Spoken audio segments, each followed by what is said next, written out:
여러분 안녕하세요. 수능 미슐랭입니다. 제가 이번에 소개할 강좌는 김승리 선생님의 훈련도감의 네일 아트라는 강좌입니다. 작년까지 훈련도감의 존재감이 컸기 때문에 지금까지도 학생들이 저에게 훈련도감 문학과 비슷한 강좌에 대해서 물어보곤 합니다. 그런데 제 입장에서도 답변이 어려운 게 훈련도감과 비슷한 강좌가 없기 때문이었습니다. 그런데 이번에 김승리 선생님께서 그 훈련도감을 김승리 선생님의 관점으로 재해석한 훈련도감의 네일 아트라는 강좌를 런칭을 하셨는데요. 그래서 그 훈련도감의 네일 아트가 어떤 강좌고 훈련도감과 비교했을 때 어떤 특징을 가지고 있는지 한번 알아보려고 합니다. 이번 리뷰는 저 혼자 진행하지 않고 작년에 김승리 선생님을 풀로 1년간 수업을 듣고 훈련도감 문학도 수강을 했던 그 고려대 의과대학에 재학 중인 포터님과 함께 진행을 하겠습니다. 포터님 안녕하세요. 안녕하세요. 저는 고대의대 1학번 포터라고 합니다. 원래 포터님의 그 수능 성적이 재작년에는 한 4등급 정도의 성적이었습니다. 근데 그 김승희 선생님을 1년간 풀로 들었고 그리고 훈련도감도 완강을 하고 해서 작년 수능에서는 수능 100분이 100을 찍은 아주 큰 성적 향상을 이루신 분입니다.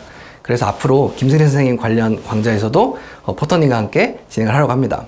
자, 이제 본격적으로 훈련도감이 작년에 가졌던 장점에 대해 먼저 알아보고요. 그 다음에 훈련도감의 네일 아트는 훈련도감과 비교했을 때 어떤 장점을 가지고 있는지 한번 살펴보겠습니다. 먼저 훈련도감은 어떤 점이 좋았는지 말씀드리겠습니다. 첫 번째로 선지의 허용 가능성 판단이 좋았었는데요. 요즘 수능 문학이 점점 어려워지고 있다는 말을 많이 들어보셨을 것입니다. 시나 소설의 내용이 변할 수 없기 때문에 문학이 어려워진다는 의미는 문제와 선지가 어렵다는 것입니다. 특히 선지의 옳고 그름의 아슬아슬한 선을 판단하는 것, 즉 선지의 허용 가능성을 판단하는 것이 요즘 까다로운 편입니다. 작년 훈련도감에서는 어려운 선지에 대한 판단을 관련 기출과 함께 분석하는 심화학습이라는 파트가 있었습니다. 기출문제에서 반복되어 출제되는 오답률이 높은 선지를 집중적으로 분석하는 파트인데, 이를 통해 선지의 OX를 판단할 때 어느 표현까지 O로 허용 가능한지 그 선을 배울 수 있어 좋았습니다. 두 번째 훈련도감의 장점으로는 디테일한 지문 및 문제접근법에 있었습니다. 현대시 파트를 예로 들면 보기가 있는 시와 보기가 없는 시로 문제접근법을 나누고, 또 보기가 있다면 적절한 것을 묻는지 혹은 적절하지 않은 것을 묻는지에 따라 문제접근법이 달라집니다. 또 다른 예로는 고전시에서 화자가 자연에 있는지 현실 세계에 있는지에 따라 작품에 대한 접근이 나눠지고, 자연에 있다면 자연과 속세를 이분법으로 구분하는지 혹은 자연에서 즐기는 시인지에 따라 또 체크포인트가 달라집니다. 이처럼 지문 및 문제에 따라 디테일한 접근 방향을 제시한 점이 장점이었습니다. 세 번째 장점은 고전 문학을 체계적으로 기본기부터 훈련시켰다는 점이 있습니다. 작년 훈련도감의 고전소설과 고전시가의 챕터 1은 해석의 어려움이라는 단원이 있었습니다. 고전 문학은 낯설기 때문에 읽고 이해하는 것 자체가 어려운데요. 챕터 1에서는 가장 먼저 수능 고전 문학 작품을 제대로 해석하는 데 필요한 모든 어휘를 정리했습니다. 이때 단어만 암기시키는 것이 아닌 짧은 토막을 통해 어휘가 활용되는 맥락을 확인하며 고전어휘를 암기시켰습니다. 추가적으로 고전시에서는 EBS 고전시 작품을 정리하는 방법, 고전소설에서는 인물 간 관계를 파악하는 훈련과 호칭 정리 등도 수업했습니다. 이처럼 고전문학 어휘 정리, 호칭이 어려운 고전소설에서의 인물 간 관계 파악 훈련, 고전시가 정리법 및 공법 등을 기본으로 충분히 다진 상태에서 고전문학 지문분석법과 문제풀이를 시켰기 때문에 체계적으로 고전을 정복할 수 있었던 점이 훈련도감의 강점이었습니다.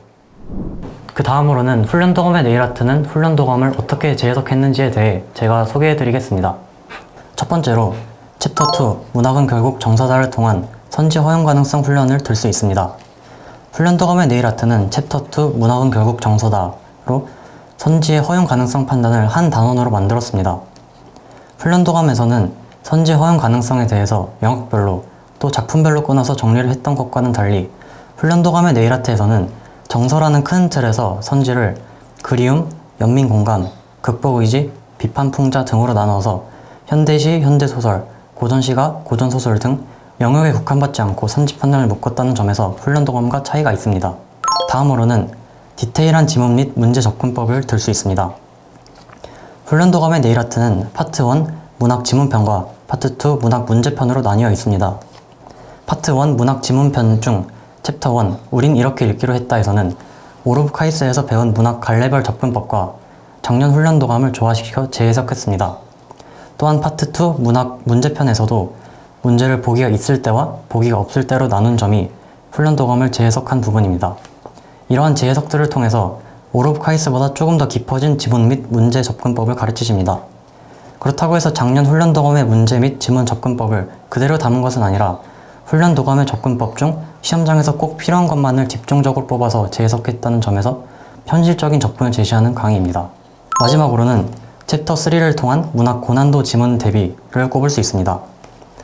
훈련도감의 경우에는 고전 문학의 단계적인 훈련을 통해 기본기를 다져준 점이 장점이었다면 훈련도감의 네일아트에서는 고난도 문학 지문을 겨냥한 부분이 할애되었다는 점에서 강점을 갖습니다. 수능에서 EBS 연계가 되지 않는 낯선 시, 낯선 소설은 문학의 가장 큰 골칫거리입니다. 이러한 낯선 문학 작품은 익숙함으로는 해결될 수 없기 때문에 막연한 두려움이 있고 또 실제로 문학 문제들 중 정답률도 가장 낮은 편일 때가 많습니다. 훈련도감의 네일아트의 챕터 3에서는 낯선 시와 낯선 소설을 어떻게 접근하고 문제를 해결할지에 대해 집중적으로 다루면서 고난도 문학, 즉 낯선 문학 지문을 마주했을 때를 집중적으로 대비시켜 주십니다.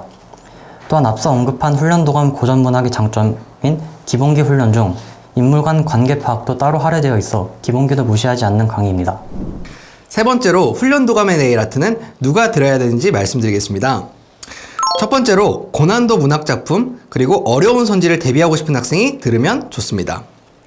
훈련도감의 네일아트는 챕터 3에서 낯선 시, 낯선 소설을 해석하는 것을 통해 고난도 문학 지문에 대한 접근법을 알려주고 챕터 2 선지의 허용 가능성 판단을 통해 고난도 선지의 OX를 판단하는 그 기준선을 제시합니다. 또 챕터 4와 5에서는 디테일한 문제 접근법까지 더해졌기 때문에 고난도 문학 지문과 문제를 대비하는데 최적화된 강좌입니다. 따라서 문학에서 가장 정답률이 낮은 몇 문항을 대비하기에 좋은 강좌라고 생각합니다. 두 번째로 오르브 카이스 문학을 들은 학생이 들으면 좋습니다. 김승희 선생님의 강좌는 작년 경험의 미루오브와 오로카, 훈련도감의 네일아트, 아수라 일지라도로 커리가 진행될 때마다 강조점이나 디테일한 부분들이 심화되는 경향이 있습니다. 이는 기출문제를 제대로 분석하지 않은 오로카 단계와 한번 분석하고 깊어지는 단계인 훈련도감의 네일아트 단계, 마지막으로 실전적인 것만 남기는 아수라 일지라도의 단계가 모두 상황이 다르기 때문에 오로카 문학에서 한 단계 더 심화된 것까지 익히고 실력을 더 끌어올리기 위해 훈련도감의 네일아트를 오로카를 들었어도 수강하시면 좋겠습니다. 첫 번째로 예습법에 대해 소개해드리겠습니다. 김승리 선생님의 모든 강의가 그러하듯 강의 시작 시에는 해당 주차에 그 지문과 문제들이 왜 있고 무엇을 배우는지 설정을 해주시기 때문에 그런 학습 목표를 인지한 상태에서 지문을 읽고 문제를 푸는 것을 추천드립니다. 강의는 한 강씩 듣기보다는 매주 시간을 정해놓고 규칙적으로 듣는 것이 좋다고 생각합니다. 이렇게 함으로써 일정한 진도를 유지할 수 있고 적당한 주기마다 학습할 수 있기 때문입니다. 그 다음으로는 필기하는 방법에 대해 얘기해 보겠습니다. 필기는 강의 중에는 하지 않고 수업을 다 듣고 난 뒤에 다시 돌려보면서 하거나 혹은 자료실에 올라온 손필기를 보면서 책에 적는 것이 좋다고 생각합니다. 자료실에 이미 손필기 자료가 올라와 있는데 굳이 책에다가 필기를 옮겨 적어야 하나 싶을 수도 있으시겠지만 방금 들은 강의 장면들을 떠올리면서 손으로 적다 보니 강의를 복습하는 효과도 있었습니다. 다음으로는 복습법에 대해 얘기해 드리겠습니다. 김승희 선생님의 필기에 강의 내용이 거의 다 녹아있기 때문에 필기 위주로 복습하는 것이 효율적이라고 생각합니다. 개인적으로는 강의 직후에 필기들을 쭉 보면서 강의 초반에서의 그 학습 목표를 생각만 해보는 것도 더 오랫동안 기억에 남길 수 있는 방법이었습니다. 또한 복습을 할 때에는 반드시 교재 맨 앞에 목차를 보면서 내가 지금 어떤 부분을 공부하고 있는지 상기할 것을 추천드립니다. 마지막으로는 회독법에 대해 얘기 드리고 싶습니다. 완강 후에는 책 전체를 한번 복습하고 이후부터는 약한 부분 위주로 집중적으로 볼 것 같습니다.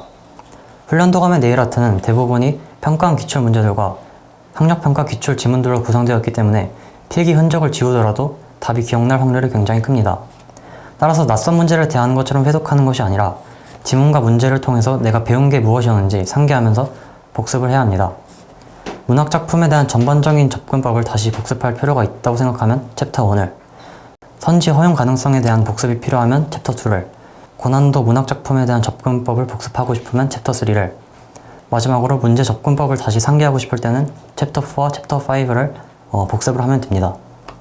이와 같이 내가 특정 부분에서 감이 떨어지거나 접근법을 잊어버렸다고 생각이 들 때 그 목적의식에 맞게 부분적으로 회독을 하는 것이 좋을 것 같습니다. 김승희 선생님 훈련도감의 네일 아트를 마치겠습니다. 여러분 시청해주셔서 감사하고 도움이 되셨다면 구독과 좋아요, 알림 설정 부탁드립니다. 대성마이맥도 사랑해주시고 저희 수능 미슐랭도 사랑해주시면 좋겠습니다. 여러분 감사합니다.